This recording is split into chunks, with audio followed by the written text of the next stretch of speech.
Ketua Majelis Hakim Purwanto S. Abdullah mengungkapkan pihaknya membebaskan terdakwa ex-Mendikbudristek Nadiem Makarim dalam dakwaan primer penuntut umum pada perkara dugaan korupsi pengadaan laptop Chromebook dan Chrome Device Management. Hal itu disampaikan Hakim Purwanto pada pertimbangan hukumnya pada putusan perkara tersebut di Persidangan Pengadilan Tindak Pidana Korupsi Jakarta Pusat, Selasa, 30 Juni 2026.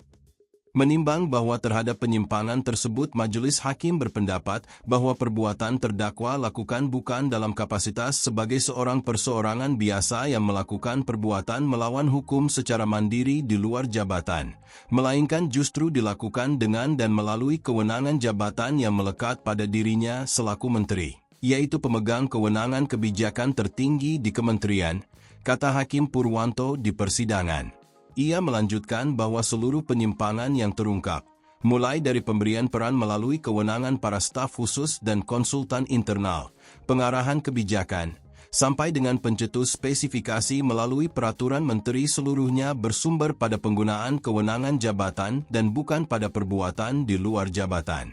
Menimbang bahwa berdasarkan doktrin pemilihan kualifikasi yang paling tepat dan doktrin otonomi hukum pidana material sebagaimana telah majelis hakim uraikan, suatu perbuatan yang pelakunya memiliki kewenangan jabatan dan perbuatan itu dilakukan dengan menyalahgunakan kewenangan tersebut, ujarnya.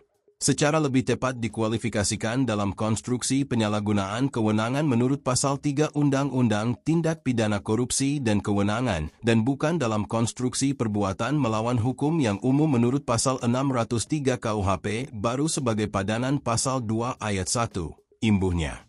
Hakim Purwanto mengatakan karena karakter perbuatan terdakwa sebagai pemegang jabatan justru merupakan inti dari konstruksi Pasal 3, maka secara hukum dalam pengertian sebagaimana dimaksud dalam Pasal 603 tidak tepat dikenakan pada perbuatan terdakwa.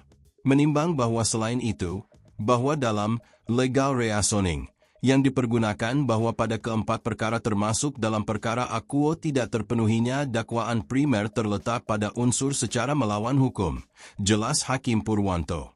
Hakim Purwanto menyatakan perbuatan para terdakwa baik selaku pejabat pelaksana, direktur, sekaligus kuasa pengguna anggaran, maupun pada diri terdakwa yang berkedudukan sebagai menteri, yaitu pemegang kewenangan kebijakan tertinggi kementerian. Sehingga semakin menegaskan bahwa kualifikasi yang tepat untuk dipertimbangkan dalam penyalahgunaan kewenangan menurut Pasal 3 yaitu sesuai dengan karakter perbuatan masing-masing terdakwa tersebut. Menimbang bahwa berdasarkan pertimbangan tersebut di atas, maka unsur secara melawan hukum patut dinyatakan tidak terpenuhi.